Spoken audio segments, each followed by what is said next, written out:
सर्वेश्वरी सहज योगिनी निर्मला निराश्रया सर्वेश्वरी प्रेम मूर्ति भक्तवत्सला स्नेहमयी मातेश्वरी प्रेम मूर्ति भक्तवत्सला प्रेममयी मातेश्वरी भक्ति प्रदायिनी मुक्ति प्रदायिनी शुभदां वरदां नमो नमः विश्ववन्दिता निर्मला माता सर्वपूजिता निर्मला माता प्रीति की रात्रि है प्रगति सगुणा निर्गुणा प्रीति सौम्या करला महामना पातांजलि गुण पाती है घट घटवाती आत्मविकासी शुभदां वरदां नमो नमः विश्ववन्दिता निर्मला माता सर्वपूजिता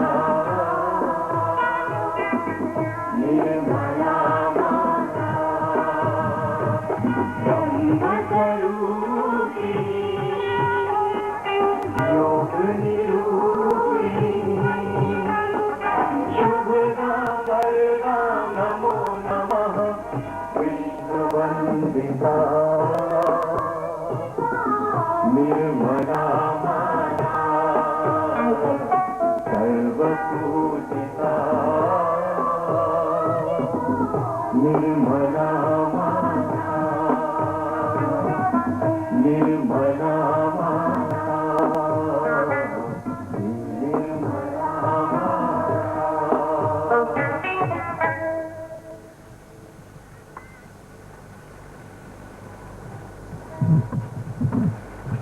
भजन के बाद हरियाणा के अगुवा श्री श्याम गुप्ता जी श्री माता जी का हार पहनाकर अभिनंदन करेंगे।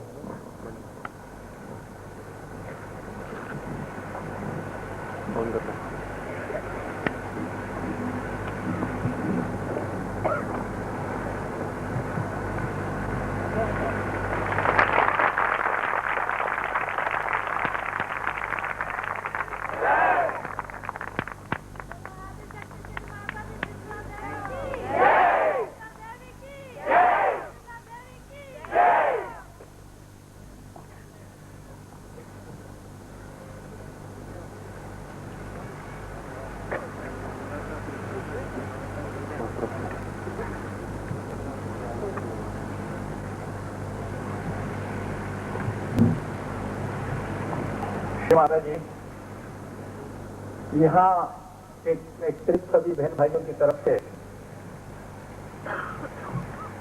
और 60 मुल्कों में 7 देशों में हमारे जो बहन भाई हर वक्त आपको प्यार से याद करते रहते हैं, उन सब की तरफ से इस हरियाणा के नगर गुड़गांव में मैं आपका हार्दिक अभिनंदन करता हूँ।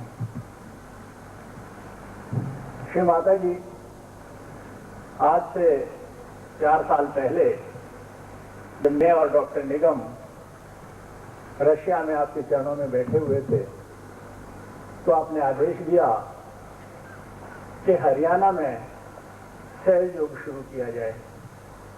आपने कहा कि बेटे, वहाँ के लोगों के दिल बड़े सीधे साधे हैं, बड़े साफ सुथरे लोग हैं, बहुत भले लोग हैं, ऊपर से थोड़े से कड़क जरूर हैं पर अंदर से बड़े मीठे हैं। श्री माता जी, पिछले 4 साल में जितने भी फूल हम इकट्ठे कर सके, जितनी भी कलियां हरियाणा के सारे बागों में से हरियाणा के इस नगर के भाग में से इकट्ठी कर चुके, वो आपके सब सामने हैं, आपके चरणों में अर्पित हैं। आप अपने बच्चों को सहज योग की जो सबसे बड़ी देन है, कुंडली जागृति, कृपा करके वो दीजिए। मैं आपके और बच्चों के बीच में ज्यादा देर बाधा नहीं बनना चाहता। आपसे करबद्ध प्रार्थना करता हूं कि आप हम सब लोगों की कुंडली की जागृति कर दीजिए। धन्यवाद श्रीमान।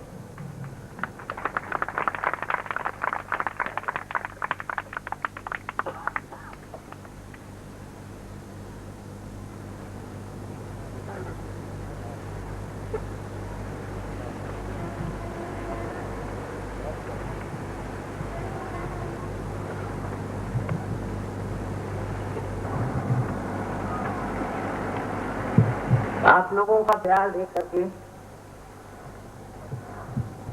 एकदम दिल भर आया। इतनी आप लोगों ने सजावट सुंदर की और कितनी मेहनत की है, जाने कितना उसका आपने खर्च किया होगा। एक माँ को तो यही सब विचार आते रहता है और सोचती हूँ एक साल के अंदर इतना परिवर्तन उस गांव में कैसे हो गया और लोगों में इस कदर जागृति आ गई है कि हमें सत्य को पाना चाहिए। सत्य को पाना सब चाहते हैं, सबका विचार यही है कि हम सत्य को प्राप्त करें, क्योंकि बगैर सत्य की ये जीवन का कोई अर्थ नहीं। अंधेरे में हम जो भी टटोलते हैं, देखते हैं, उसमें भ्रांति में ही इंसान पड़ जाता है। और यह कलयुग की विशेषता है कि कलयुग में लोग भ्रांति में आ जाते, उनके अंदर किसी चीज पर श्रद्धा नहीं बैठती, क्योंकि अजीब और गरीब लोग परमात्मा का नाम लेकर के बड़ी बड़ी बातें करके, धार्मिक बातें करके लोगों को भुलावे में डालते हैं। तो फिर सत्य क्या है और कैसे जाना जाए? लेकिन जो खोज रहे हैं वो इसमें मार खा जाता है। जो हृदय से खोज रहे हैं, श्रद्धा से खोज रहे हैं, वो भूले भटके में आ जाते हैं।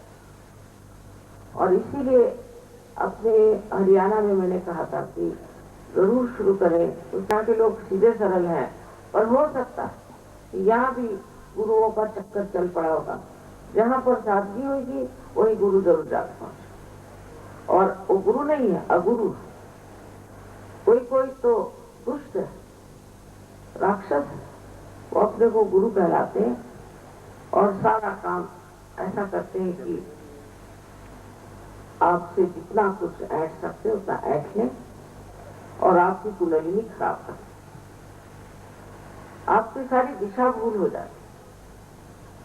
आप समझ ही नहीं सकते हैं कि क्या गलत काम है और क्या क्या सही काम है।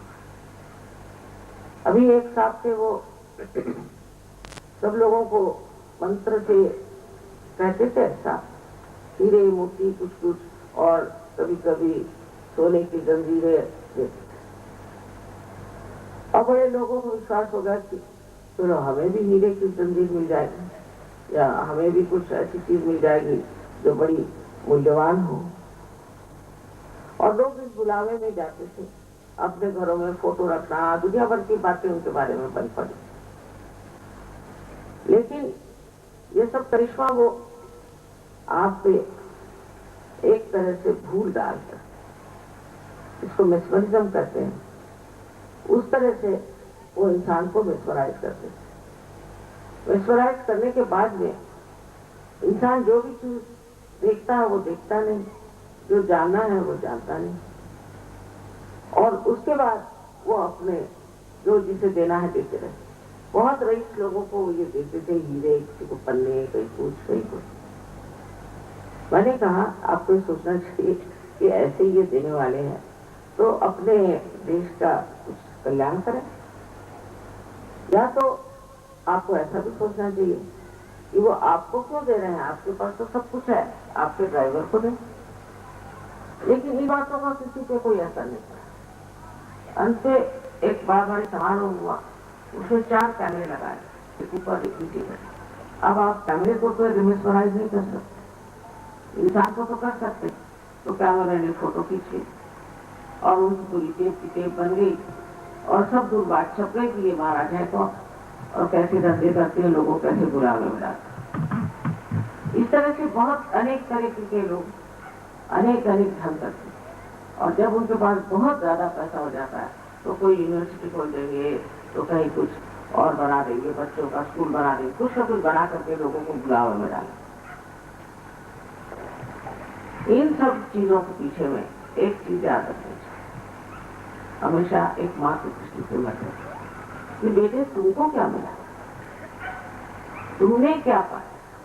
ये तो तुम्हारे गुरुओं ने पाया, तो तुमने क्या पाया।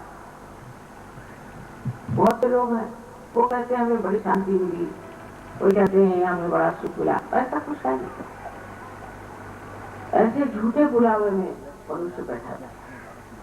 असल में आपको शक्ति मिली, आपके अंदर शक्ति का जागरण होना चाहिए और आपकी जो सुप्त शक्तियां वो जागरूक होकर के और वो कार्यान्वित होनी चाहिए, उनके काम चाहिए।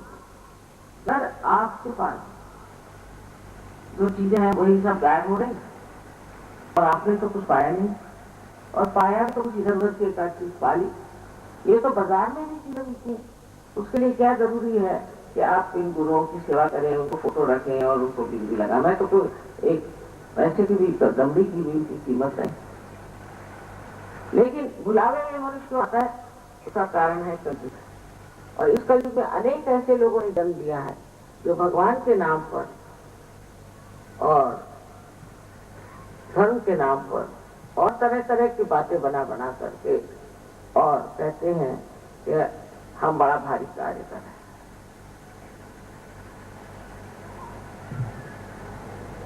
आपके सामने अभी इन्होंने बताया ही है कि हमारे अंदर चक्र कैसे हैं और चक्रों की क्या स्थिति है और किस तरह से कुंडलिनी का जागरण होता है और उससे किस तरह हमारे सब चक्र जो हैं वो प्लावित होते हैं और इसके अलावा किस तरह से उनमें प्रकाश आता है। हमारा चित्त भी कैसे प्रकाशमय हो जाता है और उससे हम देखने लग जाते हैं कि क्या क्या चीज हम गलत कर रहे हैं। हम खुद ही अपने ही गुरु हो जाते हैं, हम खुद ही अपने को देखने लग जाते हैं और अपनी जो गतिविधियां हैं उसकी चालना हमारे समझ में तब आ जाता है कि देखो ये चीज हम कर रहे थे, ये हमें नाश की ओर ले जाती, ये हमारा विनाश करे। ये खुद अपने आप समझ में आ जाता है, क्योंकि कुंडलिनी के जागरण से आपके आत्मा का प्रकाश आपके चित्त में आ जाता है। उसे आप एकदम देख लेते हैं। अभी आप सब लोग यहाँ बैठे हुए हैं साथ में, और अगर कोई यहाँ प्रकाश नहीं दे रहा हो तो आप एक दूसरों को भी नहीं जानिएगा। आप जब चलिएगा तो इससे लड़खड़ाइए, उससे लड़खड़ाइएगा, या झगड़ा ही खड़ा हो जाए या किसी बच्चे के ही पैर पड़ जाए। यही है कि अज्ञान के अंधकार में इस कलयुग में मनुष्य खो जाता है और उसके खोने का मुख्य कारण ये है कि अभी तक की जो कुछ भी प्रणालियां रही, लोग आकर खड़े हो गए तो उन्होंने अपने अपने तरीके से सब चीज चलाने शुरू कर दी। यही बात हर हमारे व्यवहार में आ गई, प्रांगण में आ गई। अब सब लोग कहते देखिए हमारे जमाने में तो ऐसा नहीं था, आजकल पता नहीं ऐसे कैसे हो रहा है, हमारे जमाने में बात नहीं थी। क्योंकि उस जमाने में जो बातें होती थी उसके पीछे में लोगों में एक परमात्मा का भय था। सत्य को तो नहीं पाया था पर परमात्मा का भय था, और सोचते थे ये हमारे बाप दादाओं ने बताया कि ये गलत बात है, ये पाप है, तुमको ये नहीं करना।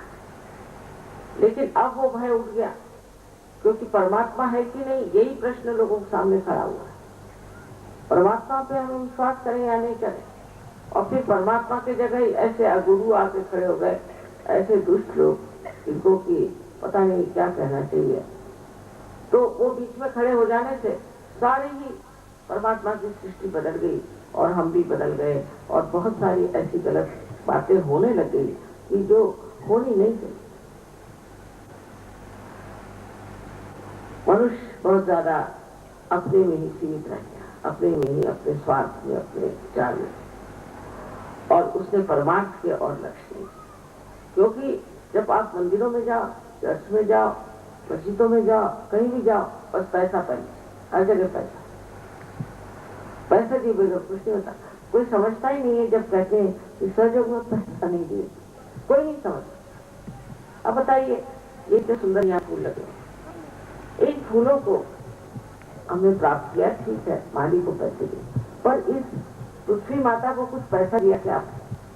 जिसने काम किया उसको आपने कुछ पैसा नहीं दिया, क्योंकि वो पैसा समझती ही नहीं, उसको मालूम नहीं पैसा चीज क्या, उसका कोई मूल्य ही उसके सामने नहीं है कि पैसा कोई बड़ी भारी चीज है या उसको प्राप्त करा के। और वो तो इसी में आनंदित है कि मेरे अंदर तो एक शक्ति बंधी हुई है जिससे मैं एक बीज को एक सुंदर से वृक्ष में भी परिवर्तित कर सकती हूँ, तो क्यों ना करूं। और उसी परिवर्तन क्रिया को वो अपना सबसे महत्वपूर्ण कहना चाहिए संपत्ति का दान समझ। इसी प्रकार सहयोग में भी आप जानिए कि ये एक जीवंत क्रिया है, जीवंत क्रिया।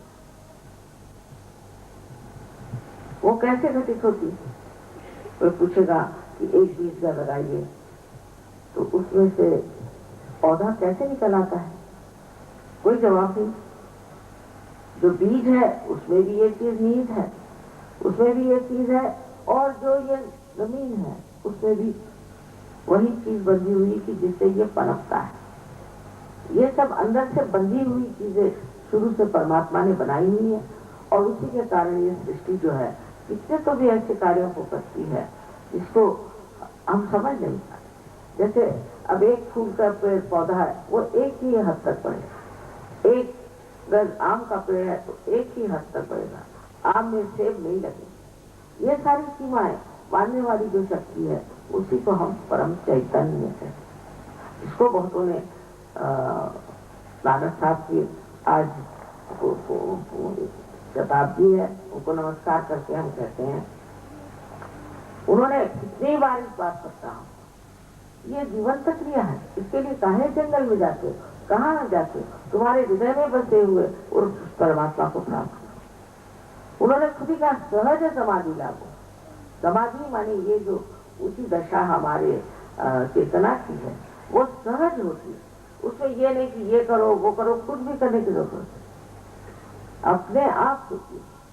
और आज का बड़ा भारी दिन है कि कहते हैं कि इसका नाम गुरु राम था, और यहाँ पर नानक साहब के शताब्दी पर हमें आना पड़ा। ये बहुत बड़ी बात है। आज गुरुओं पर कहने की बात ऐसी आ गई है कि कहाँ वो लोग और कहाँ ये लोग, अपनी बुद्धि चलाने और सोचना चाहिए। ईसा मसीह को 30 रुपए में बेच डाला गया, क्या उन्होंने किसी से रुपए इकट्ठे किए? ये लोग आपसे रुपए इकट्ठे करते हैं, बड़े बड़े महल बनवाते हैं, बड़े बड़े पता नहीं क्या क्या धंधे करते हैं, और ये रुपया इकट्ठा करने का धंधा कोई भी परमात्मा का मनुष्य नहीं करता, उसको नहीं समझना। जैसे ये पृथ्वी माता है उसी तरह से उसका हृदय होता है, वो सिर्फ देना ही जानता है। ऐसे समझ से अगर आप चले, क्योंकि इन्होंने पिछले साल मुझे बताया था, यहाँ बहुत से लोग किसी गुरु से बहुत प्रभावित थे, उन्होंने सब हमारे जितने भी एडवर्टीजमेंट लगाए थे वो सब उन्होंने फाड़ डाले, जितने फोटोग्राफ लगा के सब फाड़ डाले। मैंने कहा ठीक है, नेक्स्ट ईयर देखा। अब आंखें खोलने की जरूरत। कबीरदास जी ने कहा है, कैसे समझाऊं सब जगह अंधा, ऐसे कह के हार करके बैठे। वो लोग हार गए। उस वक्त वो स्थिति नहीं थी कि लोग सुने इस बात को, जाने कि पहले सत्य को प्राप्त। बहुत ही कम लोग थे, बहुत कम लोग थे, और उन लोगों की एक स्थिति उचित थी। जैसे नामदेव महाराष्ट्र के एक दर्जी थे, और उनकी एक विशेषता थी कि उनकी जो नौकरानी थी वो भी साध्वी। तो वो फिर पंजाब में आए, तो गुरु नानक साहब ने उनको पहचान लिया, क्योंकि पहचान तो उन्हीं से हो सकती जो स्वयं पहुंचे हुए। इनको प्राप्त हुआ है परमात्मा का आशीर्वाद, जो आत्म साक्षात्कारी है, वही आत्म साक्षात्कारी को पहचान। रामदेव एक बार एक गांव में गए, वहां पर एक कुम्हार, मैंने आते आते यहाँ पे कुम्हारवाड़ी देखी तो मुझे उनकी याद आ गई। तो गोरा कुम्हार के एक कुम्हार थे, वो भी साधु सब। तो जब देखा उनके खड़े थे वहां, जा करके देखा कि वो अपनी पांव से मिट्टी को तोड़ रहे थे। उसको देखते ही साथ नामदेव एकदम हताश खड़े, और खड़े हो कहते हैं, मराठी में है कि निर्गुणाच्या भीति आलो सगुणा, माने निर्गुण को देखने आया था मैं, ये सब पहले हुए उस प्रकाश को, चैतन्य को देखने आया था, तो वो तो सगुण में तेरे अंदर खड़ा है। ऐसी पहचान एक संत की, संतों की पहचान, ये पहचान एक असंत नहीं करता। इतनी बड़ी बात कहना दूसरे के लिए, तेरे अंदर तो सारा सगुण में ही वो चैतन्य बराबर दिख रहा।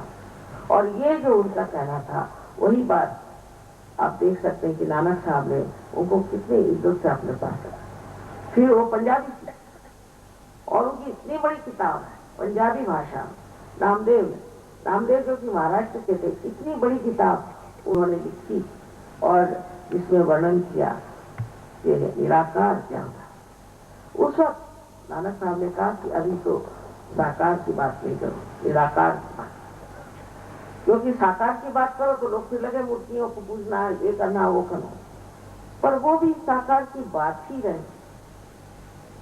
और कहती हूँ अगर आप फूलों की बात करिए तो लोग फूल में अटक जाते, अच्छा तो फूलों की बात मत करिए, शहद की बात करिए, क्योंकि आपको शहद को प्राप्त करना है, तो शहद की बात शुरू करिए तो शहद में अटक।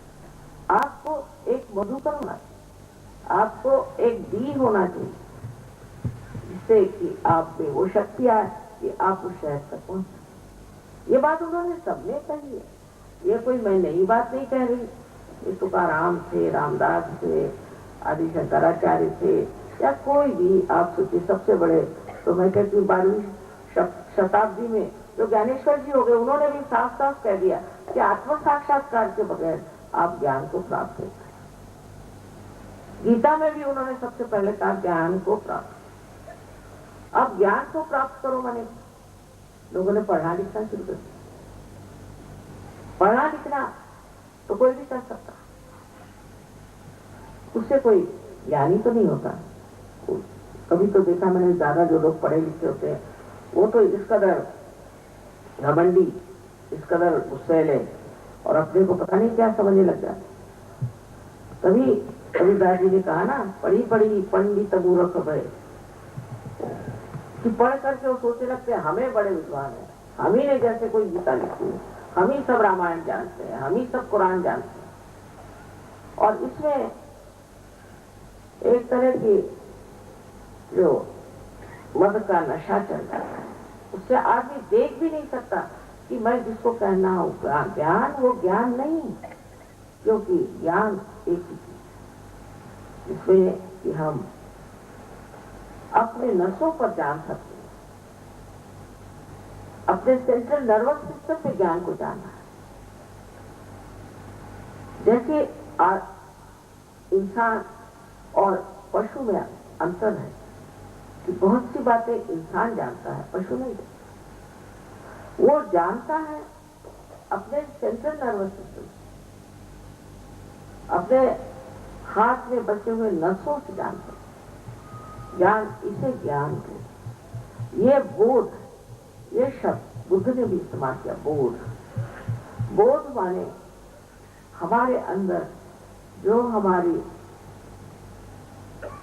यंत्रणा है पूरी बनी हुई, ये हमारे शरीर में जो ब्रेन है और उसकी जो कुछ चीजें हैं, उस सब में इसका ज्ञान होना चाहिए। जैसे अब आप बैठे हैं, आप देख रहे हैं कि यहाँ लाइट चल रही, अभी आप सब देख रहे हैं और सब यही बात जान रहे हैं कि यहाँ लाइट चल रही।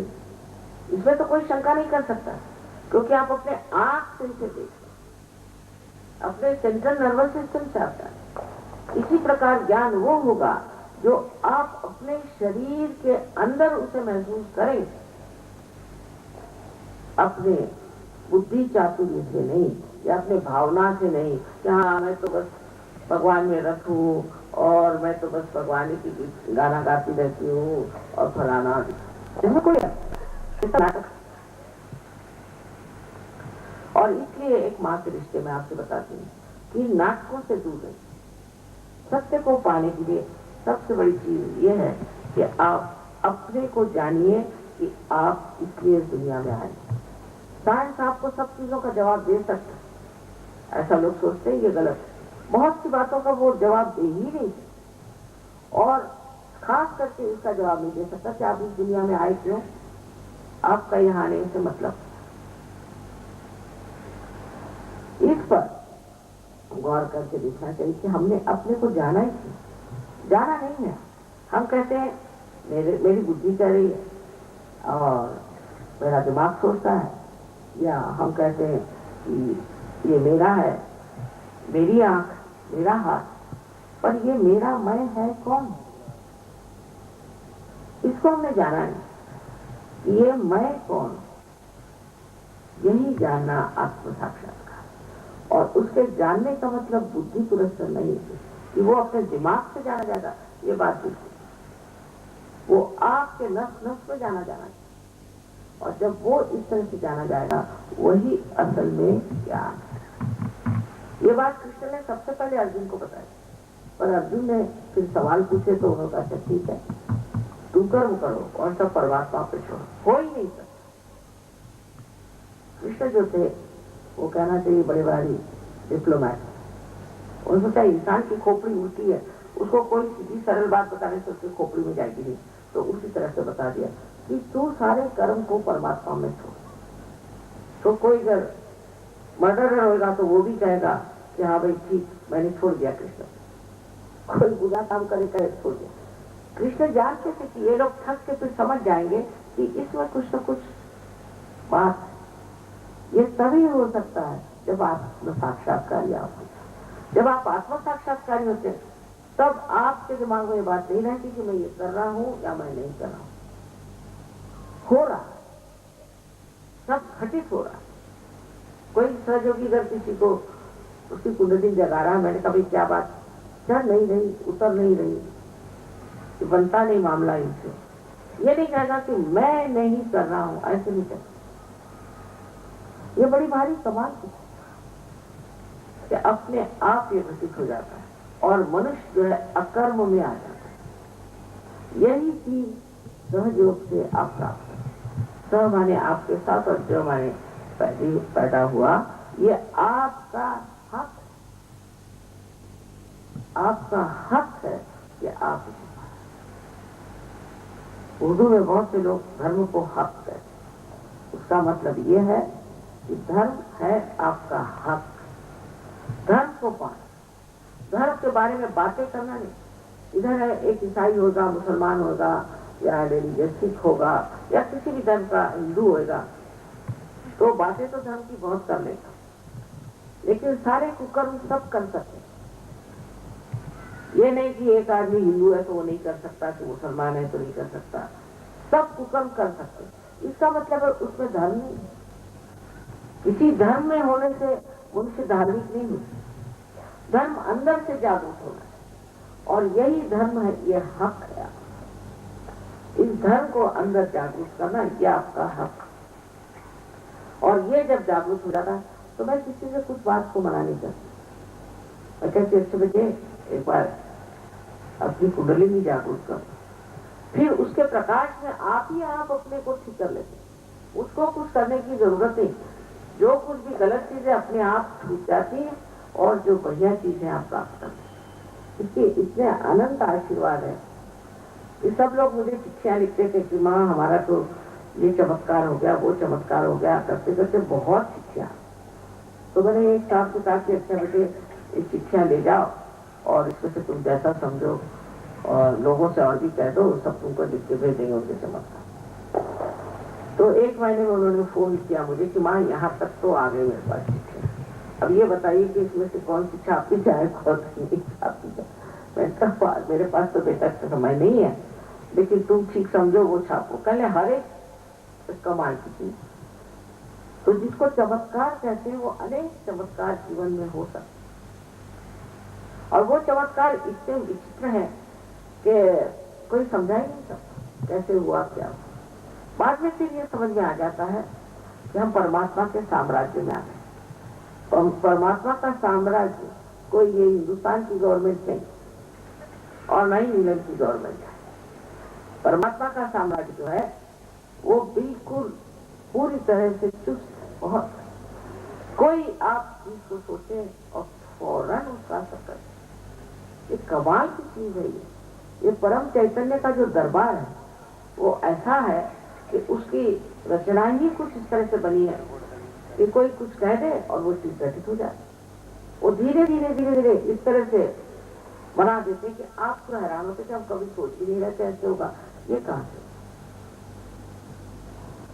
ये सब चीजें मैं जो कह रही हूँ उस पर आपको विश्वास नहीं करना है, क्योंकि ये तो अंधविश्वास हो जाएगा। अंधविश्वास से आप कुछ नहीं पाते, किंतु मैं इसलिए बता रही हूँ कि आप समझ लीजिए कि जिसे आपको प्राप्त करना है वो चीज है आपकी अपनी शक्ति और आपका अधिकार कि आप परमात्मा के साम्राज्य में बैठे, उनके दरबार में बैठे, उनके आप एक सिटीजन हो जाए। और फिर आप देखिए आपके इंतजामकार बैठे हों, पर यह चीज होने के लिए ये जरूरी है कि पहले आपकी कुंडलिनी की जागृति हो। तो सत्य क्या है कि आप शरीर, बुद्धि, मन आदि उपाधियां नहीं, किंतु आप स्वयं शुद्ध आत्मा है। ये सत्य। अभी तक जो आप थे वो मेरा मेरा सत्य रहे, अब मैं हो जाए। उसके बाद दूसरा सत्य ये कि चारों तरफ जो फैली हुई परमात्मा की शक्ति है, परम चैतन्य, वही सब जीवंत कार्य को कर, वही शक्ति। और उसी शक्ति का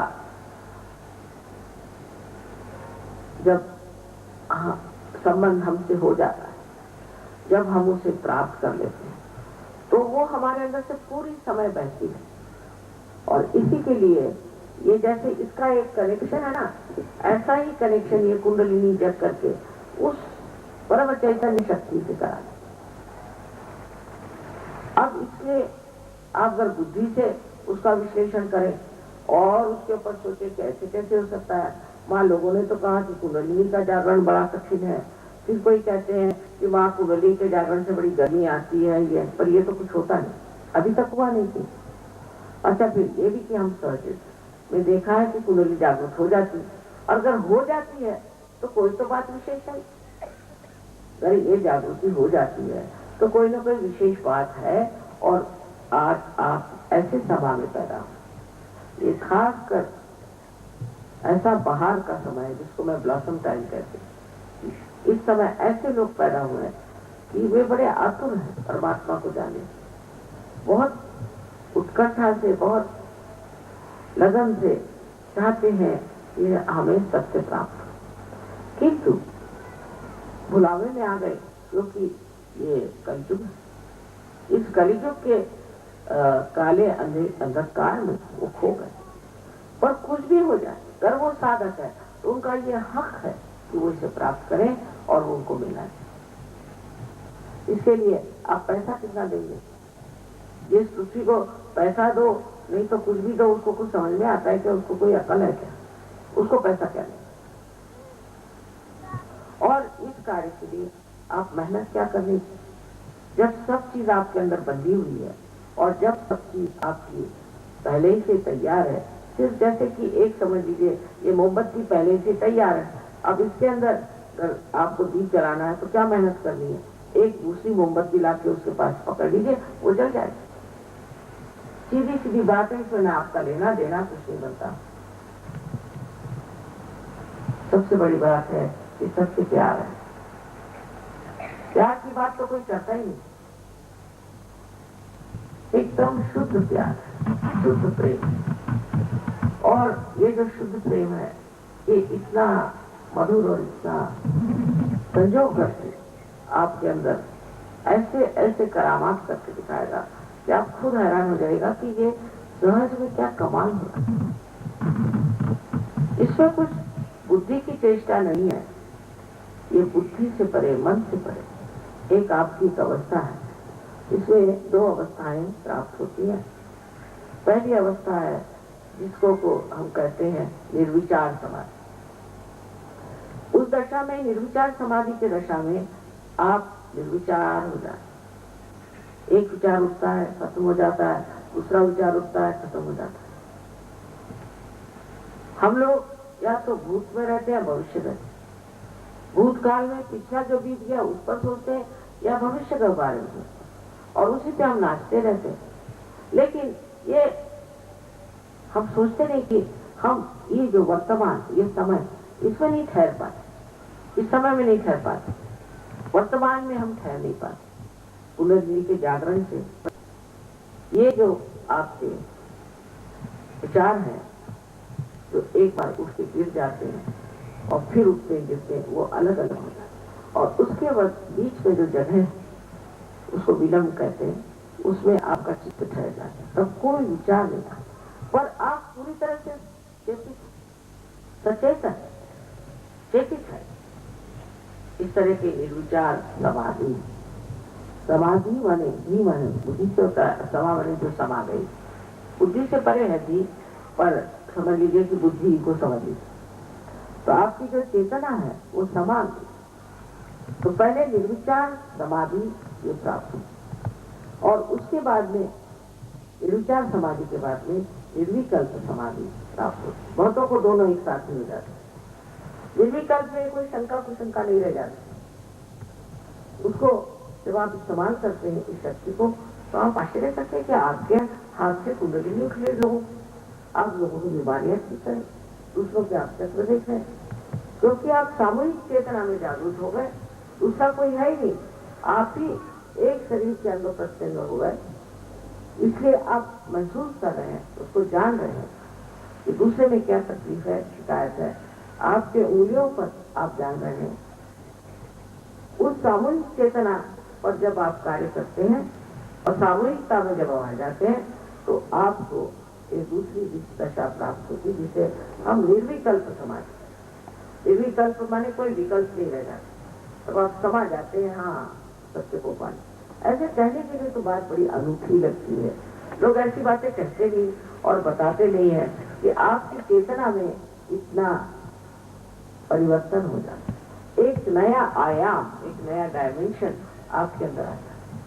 वो ये कि आप सामूहिकता में होकर के सबको जानते हैं, सबको समझते हैं, सबके चक्रों के बारे में जानते हैं। आप बोलेंगे नहीं लेकिन आप जानेंगे तो कल आप ये समझ लें कि ये चक्रों के कारण ही हमारे अंदर जो भी दूषित हुआ, जो भी गलत है, वो सब इन चक्रों के कारण है। चाहे शारीरिक, मानसिक, बौद्धिक और संसारिक कोई सी भी चीज हो, इसके अलावा आध्यात्मिक कोई सी भी चीज जो हमारे अंदर खराब होती है, चक्रों के खराबी से होती है। और अगर हम इन चक्रों को ठीक करना सीखें और उनके बारे में जान लें तो हम ठीक हो सकते हैं और दूसरों के भी हम चक्र ठीक कर सकते हैं। ये सब शक्तियां आपके अंदर है और सिर्फ उनको प्राप्त करना है। बस एक बात जरूर है कि आपको इस परिवर्तन के लिए अंदर से एक शुद्ध इच्छा रखनी है। बाकी इच्छाएं पूरी होती है पर तृप्ति नहीं होती। एक शुद्ध इच्छा है कि हमारा योग उस परम चैतन्य से हो जाए। ये शुद्ध इच्छा अगर आपके अंदर है तो ये कार्य हो सकता है बहुत आसान। और दूसरी बात जो आपको समझना चाहिए कि अपने प्रति हमें एक श्रद्धा होनी, अपने प्रति एक विश्वास कि हम इंसान हैं, सारे पशुओं से ऊंचे, सब सृष्टि से ऊंचे, सारे सब चीजों से, ये देखिए फूल है ठीक है महक रहे हैं, लेकिन इनसे ऊंचे हम इंसान। और हम अपनी इज्जत न करें, हम अपने को न समझें, अपने को हमेशा दोषी समझ लेना। अब ये भी दूसरा तरीका है कि तुम बहुत पापी हो, नहीं तुम ये हो, तुम इतना रुपया दो तुम्हारे पाप का पूर्ण हो जाएगा। इस तरह के पाप कर्म बहुत लोग करते, ये सब बात गलत है। या तुम इतने दिन उपवास करो, तुम ये कर्म कांड करो, वो कर्म कांड करो। और औरतों को तो इतना ये लोग पकड़ा देते हैं, मैं देख देख के हैरान हो जाती हूँ कि औरतें सुनती क्यों है ये बात। तो समझने की बात यह है कि पहले समझ लीजिए कि आप इंसान और आप सबके अंदर कुंडलिनी है और वो जागरूक हो सकती, वो आपकी माँ, हर एक की अलग अलग माँ है, आपके बारे में सब जानती है और आपको पुनर्जन्म देने के लिए बड़ी उत्सुक है।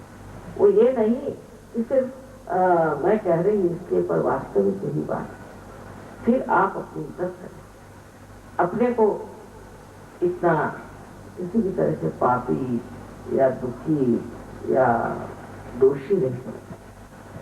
पहली तो बात ये बहुत जरूरी है, क्योंकि आप सारे संसार की जितनी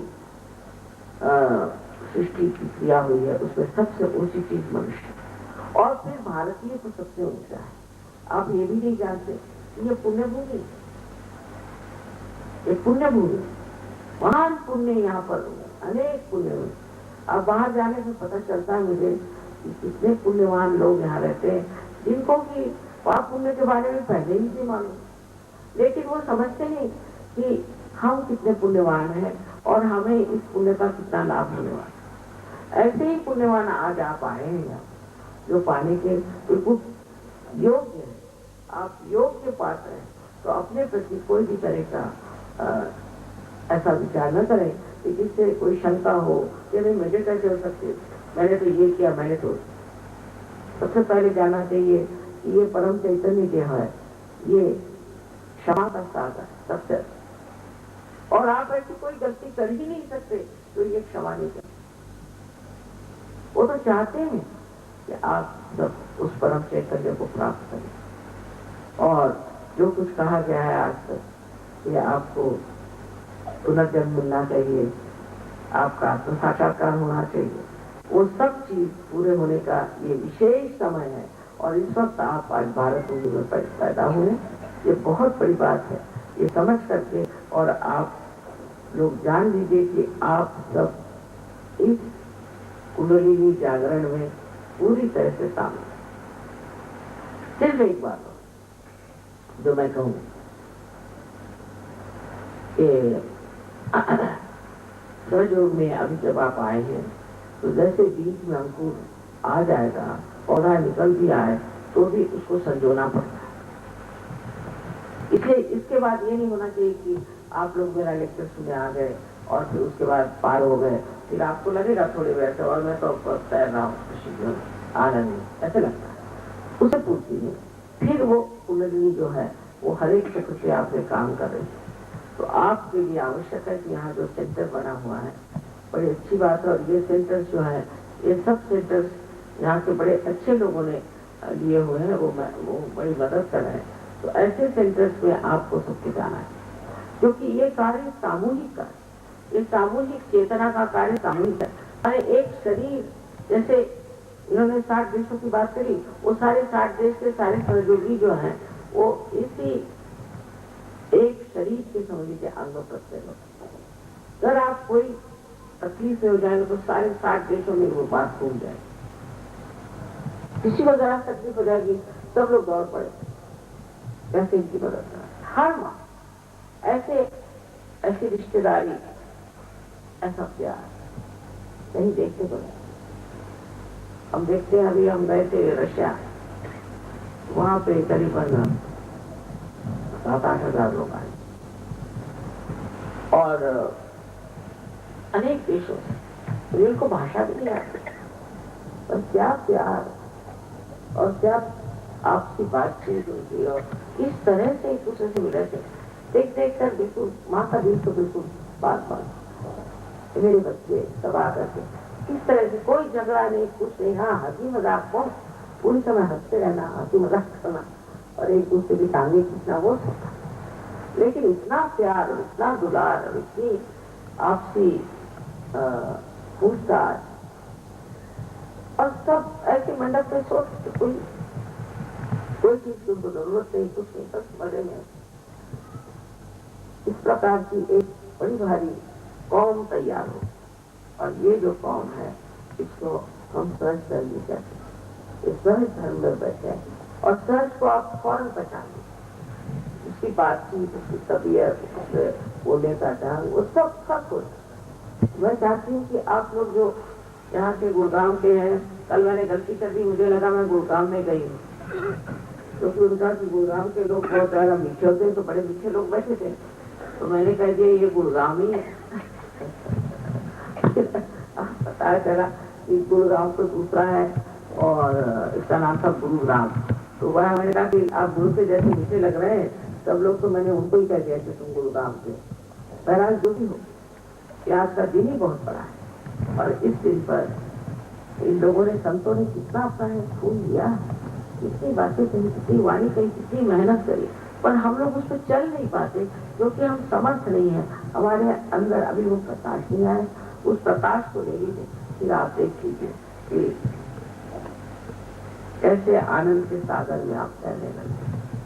आज मैंने ऐसी कह दिया, ऐसे मैं कहती नहीं शुरू में, पर न जाने क्यों आज के दिन गुरु नानक की शताब्दी की वजह से मन किया कि जो बातें उन्होंने कही है, जो बातें उन्होंने कबीरदास जी ने भी भविष्य के बारे में कही, वो सब पूरी होने वाली और उसमें कोई शंका नहीं। तो अभी इन लोगों को जागृति चाहिए, वो सर आंखों पर जहाँ बैठे, पर जिनको नहीं चाहिए उन पर जबरदस्ती नहीं करते, क्योंकि आपको परमात्मा ने आपकी स्वतंत्रता दी।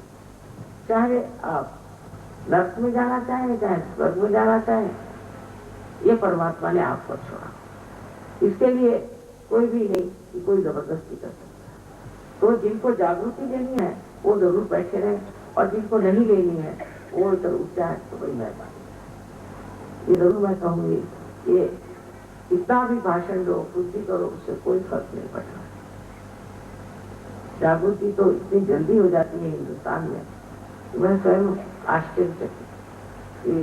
बाहर तो मेरे हाथ टूट जाते हैं मेहनत कर कर, एक कोई मेहनत करो, ये करो, वो करो, और आप लोग ऐसे भक्त लोग हैं, इस तरह से आप प्राप्त करते हैं कि मुझे खुद आश्चर्य होता है। कल गाँव में 100% उन्होंने सब लोग पार कमाल है। अब होने के बाद फिर ये नहीं होना चाहिए कि आप जल्दी जब फिर जमना चाहिए, वो जमने की शक्ति कम है हिंदुस्तानी में, वो विदेश में ऐसा, विदेश के लोग पक्के जमते, क्योंकि वो जान गई ये कोई तो भी ऐसी चीज हमें मिल गई है जो कभी नहीं मिल सकती, तो वो मेहनत करते बहुत।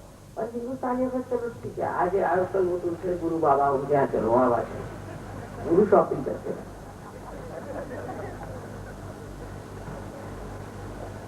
तो इसके प्रति एक बहुत श्रद्धा से अपनी और श्रद्धा या अपना आत्म साक्षात्कार जिससे बना, इसीलिए मैं बार बार कहती हूँ अपने और श्रद्धा, और उस श्रद्धा से आप जम जाए।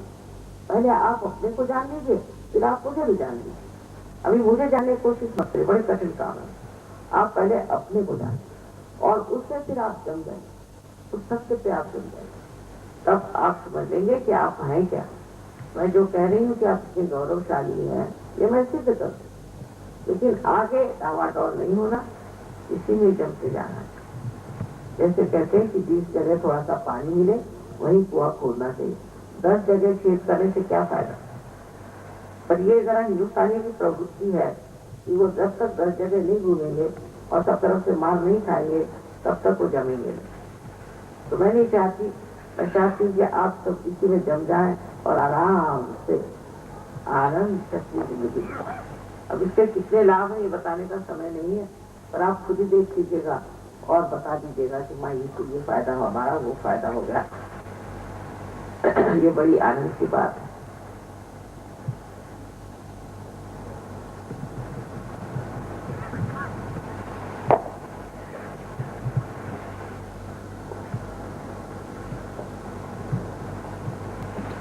इसका मतलब आप सभी लोग चाहते हैं कि आपकी जागृति हो जाए। ठीक है,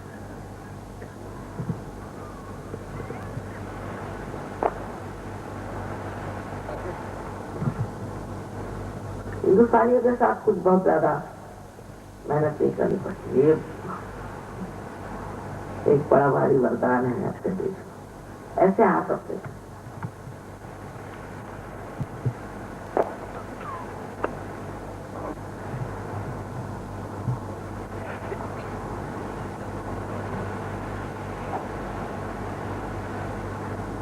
थोड़े ऐसे रखें जिससे कि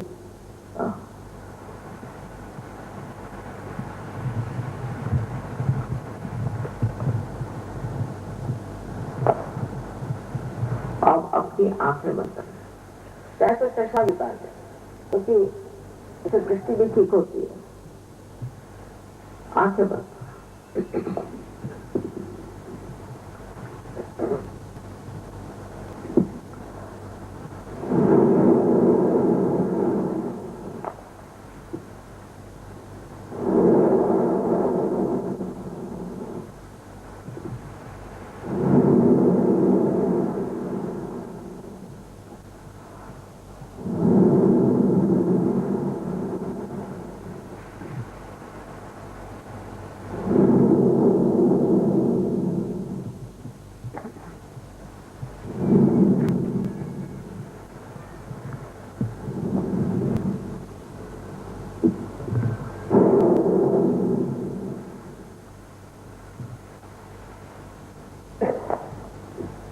वहां से खोली,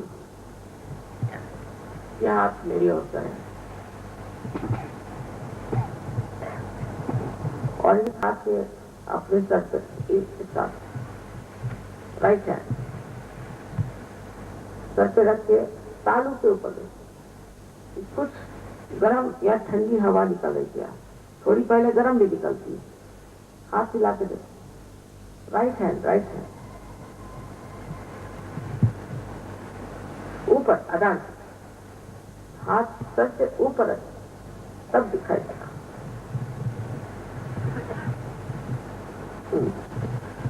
अब राइट हैंड हमारे ऊपर और लेफ्ट हैंड से सर झुका ले, सर झुका दे, थोड़ा हाथ घुमा के देखिए, किसी के लिए ऊपर बहुत ऊपर तक आते, किसी को यही पास में, सर नीचे झुका ले। अब लेफ्ट हैंड मेरी ओर करिए और right hand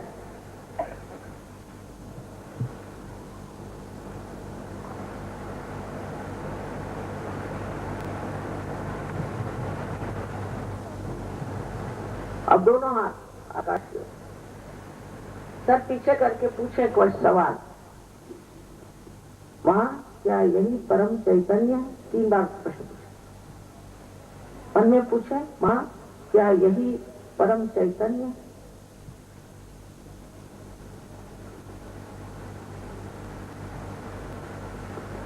Please ask the question, Mother, is this the Parama Chaitanya? 3 times.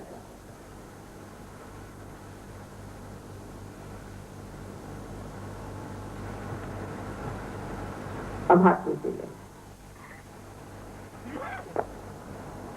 सबके हाथों में या उंगलियों में या सर के तालू से ठंडी या गर्म कैसी भी हवा आ रही हो, ऐसे सब लोग हाथ ऊपर करें।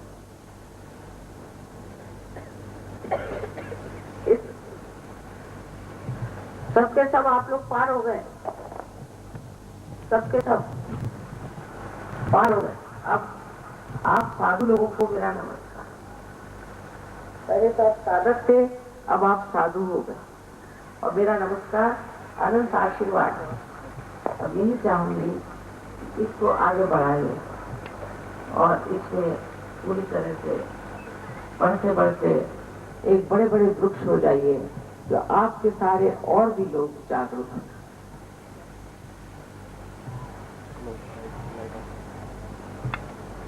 अनंत आशीर्वाद।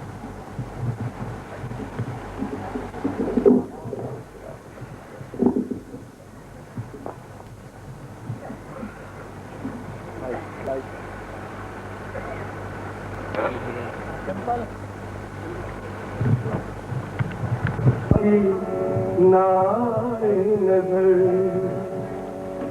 जिसमें सूरत श्री माँ की नाए नजर। अब मुझे ऐसा दर्पण नहीं चाहिए, अब मुझे ऐसा दर्पण नहीं चाहिए जिसमें सूरत श्री माँ की नाए नजर।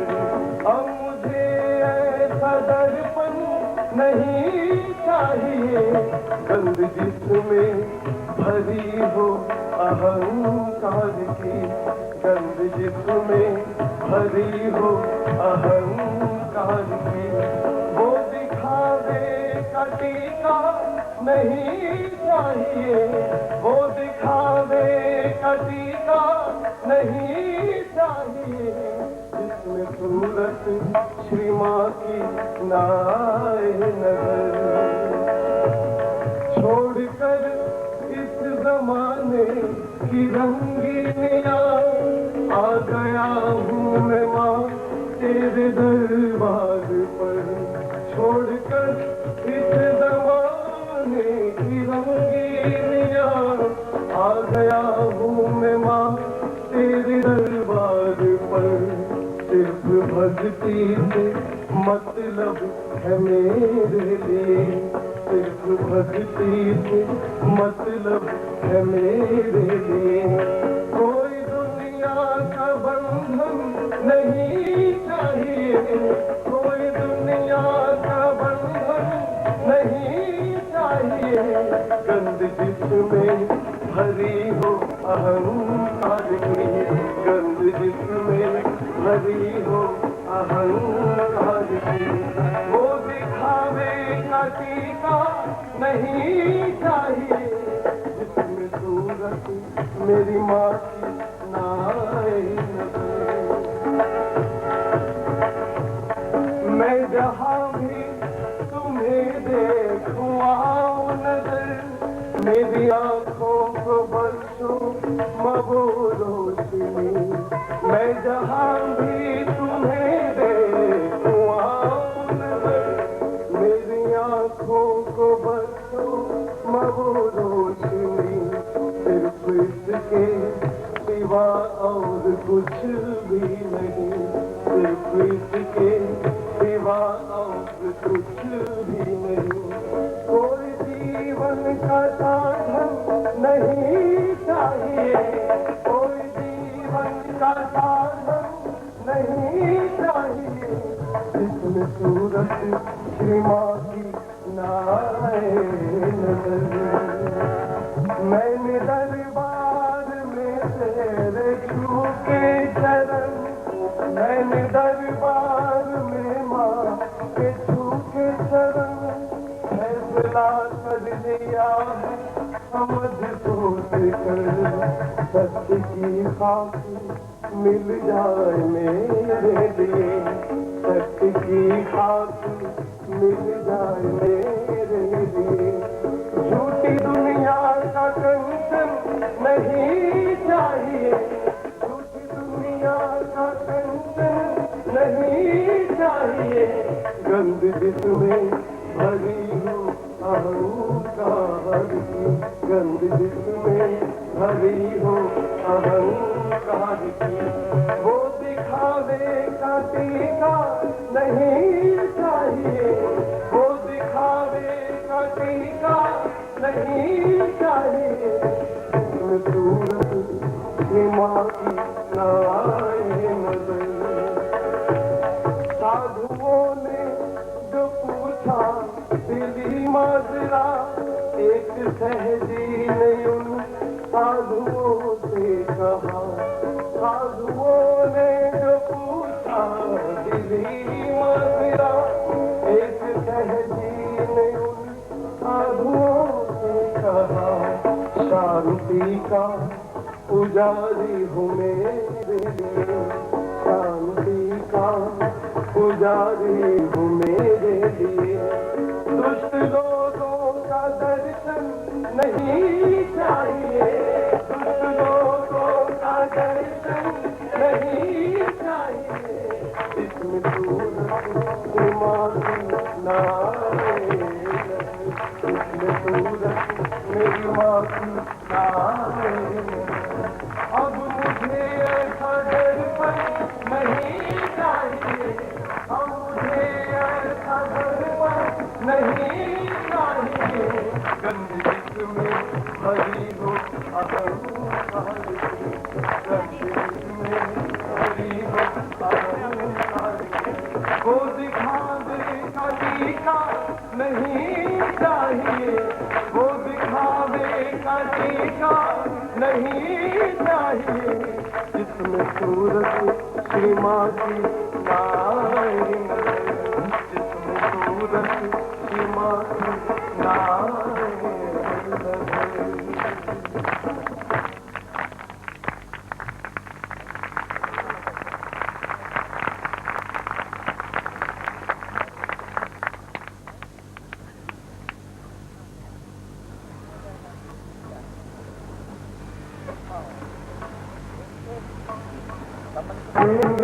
शिवाजी को मन में बसाया करेंगे, शिवाजी को मन में बसाया करेंगे, शिवाजी को मन से धयाया करेंगे, शिवाजी को मन से धयाया करेंगे, शिवाजी को मन में बसाया करेंगे, शिवाजी को मन में बसाया।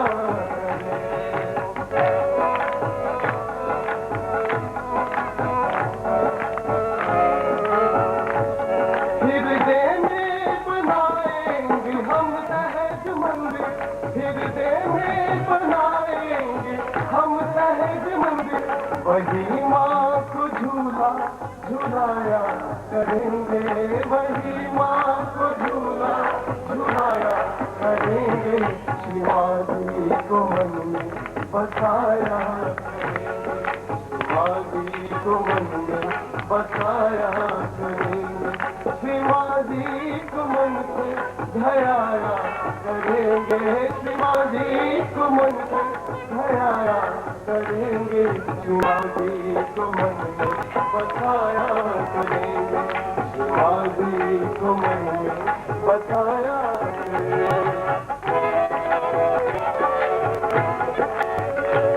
माँ को प्रेम डोरी में हम बांध लेंगे, माँ को प्रेम डोरी में हम बांध लेंगे, माँ निर्मल को हर पल रिझाया करेंगे, माँ निर्मल को हर पल रिझाया करेंगे, शिवाजी को मन में बसाया करेंगे, शिवाजी को मन में बसाया करेंगे, शिवाजी को मन से धयाया करेंगे, शिवाजी को मन से धयाया करेंगे, शिवाजी को मन में बसाया करेंगे, शिवाजी को मन में बसाया करेंगे।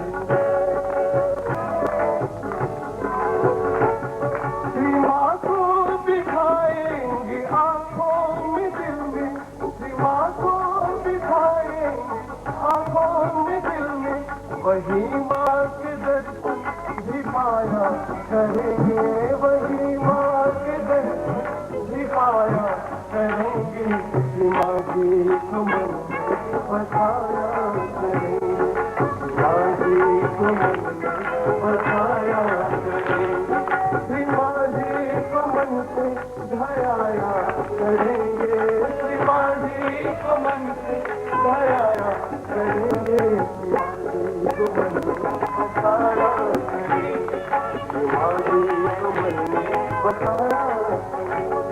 जो रूठेंगे हमसे माँ निर्मल कभी भी, जो रूठेंगे हमसे माँ निर्मल कभी भी, श्री माँ के चरण पर मनाया करेंगे, श्री माँ के चरण पर मनाया करेंगे, शिवाजी को मन में बसाया करेंगे, शिवाजी को मन में बसाया करेंगे। है मोक्ष प्रदायिनी है वो सिर्फ निर्मल माता, सुबह शाम ध्यान लगाया करेंगे, सुबह शाम ध्यान लगाया करेंगे, शिवाजी को मन में बसाया करेंगे, शिवाजी को मन में बसाया करेंगे, शिवाजी को मन से ध्याया करेंगे, शिवाजी को मन से ध्याया करेंगे, शिवाजी को मन में बसाया करेंगे, शिवाजी को मन में बसाया करेंगे, शिवाजी को मन में बसाया करेंगे।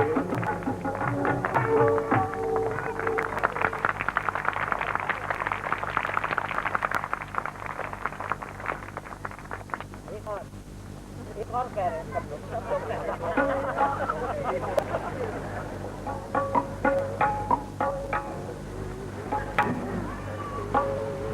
शिवाजी जी बगैर म्यूजिक के सुनाना चाहते हैं, बगैर म्यूजिक के सुनाना चाहते हैं, दिल से गा रहे हैं, बगैर म्यूजिक, बगैर म्यूजिक।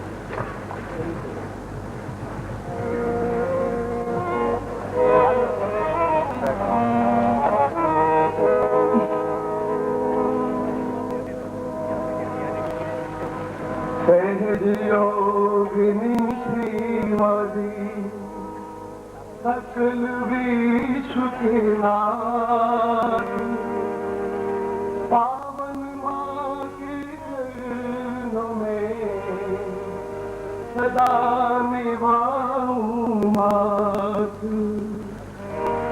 निर्मल माँ के चरणों में सदा सदा सुख होए, माया का बसना चले, दुख ना लागे कोई, चरण कमल निर्मल माँ के पूजूं आठों याम, जिन चरणों की छाव में मिलता है विश्राम, जो जन श्रद्धा से करे निर्मल माँ का ध्यान, ताकि हृदय सहज ही उपजे निर्मल ज्ञान। श्री माँ आए जगत में जीव काज के हेतु, चरण शरण में राख कर माँ पूरन सुख दे, चरण शरण श्री मात की मिले पुण्य परताप, तन मन से सेवा करो मिटे सकल संताप, निर्मल भक्ति के बिना होता सब व्यवहार, बिन भक्ति नहीं जीवता होए कभू बेकार, निर्मल माँ है जगत में परम हितु और मीत, आते नित दिन कीजिए माँ चरण संग प्रीत। श्री माँ मेरी मात है, श्री माँ पालनहार, निर्मल माँ के चरणों में मेरा कोटि कोटि प्रणाम। हर सहजे को दीजिए निर्मल ये वरदान, हर सहजे को दीजिए निर्मल ये वरदान, मन मंदिर में हर समय रहे तुम्हारो ध्यान, रहे तुम्हारो ध्यान। श्री माँ रहे तुम्हारो ध्यान।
गुड़गांव में सहयोग के 3 केंद्र हैं, जिसमें प्रमुख केंद्र है 154 नंबर पर राजीव नगर माता रोड। वहां पर वीके शर्मा जी केंद्र संचालक हैं और यहाँ पर हर रविवार को प्रातः 11:30 बजे ध्यान होता है। दूसरा सेंटर है 183 मकान number sector 4 urban estate Gurgaon में। यहाँ श्री सूरज भान अग्रवाल के यहाँ केंद्र संचालित होता है और दिन है बृहस्पतिवार को 7:30 बजे। और तीसरा केंद्र है 1522 में मारुति विहार गुड़गांव में और यहाँ पर हर मंगलवार को 6:30 बजे केंद्र संचालित होता है राजेश खांडल के यहाँ।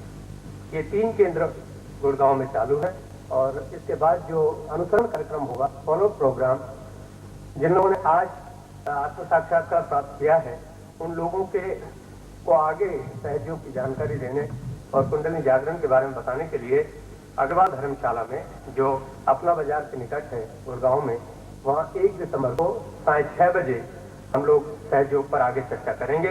तो कुंडली जागरण और सहयोग की विस्तृत जानकारी उसमें हम बताएंगे। तो जो आज लोग आत्मज्ञान प्राप्त किए हैं वो लोग वहाँ पर कृपया पधारें। वहाँ पीछे काउंटर पर हम लोगों ने सहयोग के साहित्य के बारे में भी एक छोटी प्रदर्शनी लगाई है। तो कुंडली का परिचय और सहयोग क्या है इसके बारे में हम आप लोगों को निःशुल्क साहित्य भी प्रदान कर रहे हैं। धन्यवाद।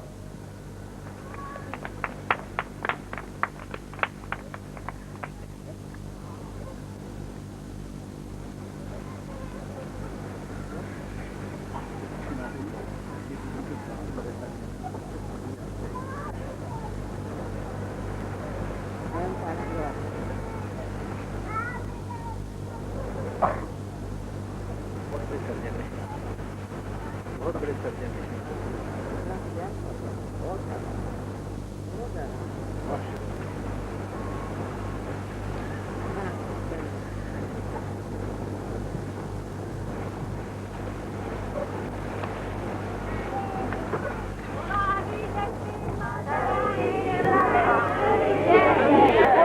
शक्ति माता जी श्री निर्मला देवी की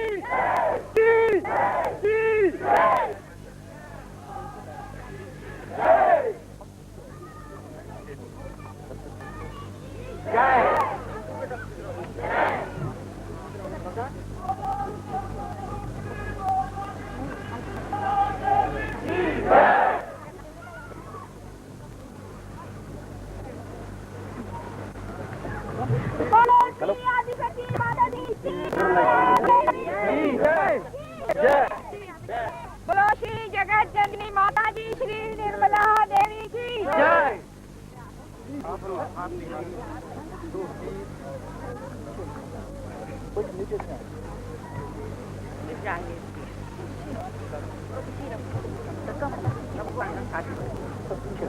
जय श्री गिर जाएंगे माँ।